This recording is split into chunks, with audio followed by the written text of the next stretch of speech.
নমস্কার, আমি জ্যোতিষতন্ত্র পি কুমার বলছি মন্ত্রের যন্ত্র থেকে।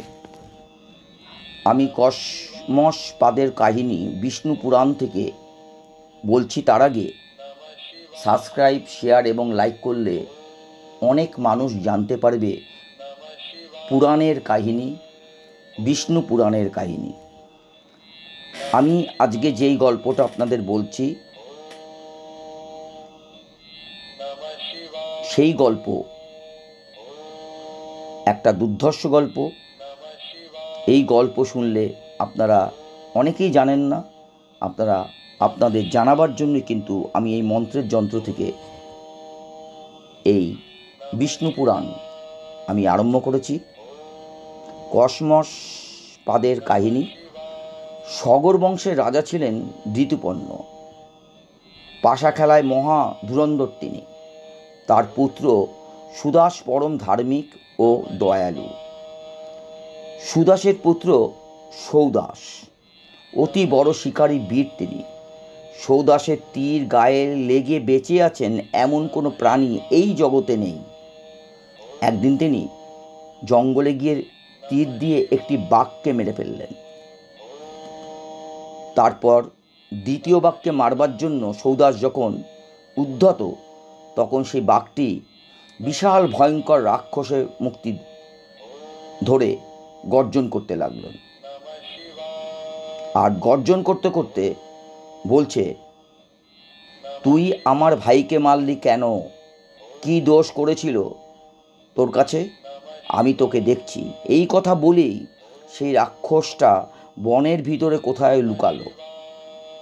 সৌদাস আর তাকে দেখতে পেলেন না। তারপর বহুদিন কেটে গেছে। এক সময় সৌদাস কুলগুরু বৈশিষ্ট্যকে, আচার্যকে বিরাট মহাযজ্ঞের আয়োজন করলেন। মহা ধুমধামে শেষ হলো সেই মহাযজ্ঞ। বৈশিষ্ট্যদেব রাজাকে বললেন, আজ যজ্ঞটা শেষ হলো। এরপর কোনো সৎ ব্রাহ্মণকে মাংস খাওয়াতে পারলে এই যজ্ঞের ঠিক ঠিক ফল পাওয়া যাবে। রাজা সৌদাস বললেন, আপনি সেই সৎ ব্রাহ্মণ, আপনাকে আমি মাংস ভোজন করাতে চাই। আমি পাচককে দিয়ে সব ব্যবস্থা করছি, আপনি একটু অপেক্ষা করুন। স্নান শেষ করে এলেন বৈশিষ্ট্যদেব, ভোজনে বসলেন। রাজা পরিবেশন করলেন অন্ন ব্যঞ্জনাদির সঙ্গে সেই রান্না মাংস।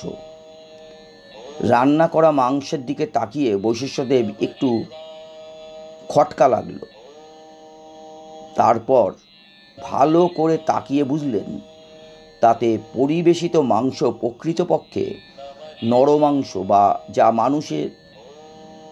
মানুষের তৈরি, অর্থাৎ মানুষ নরমাংস রান্না করে বৈশিষ্ট্যকে দিলেন।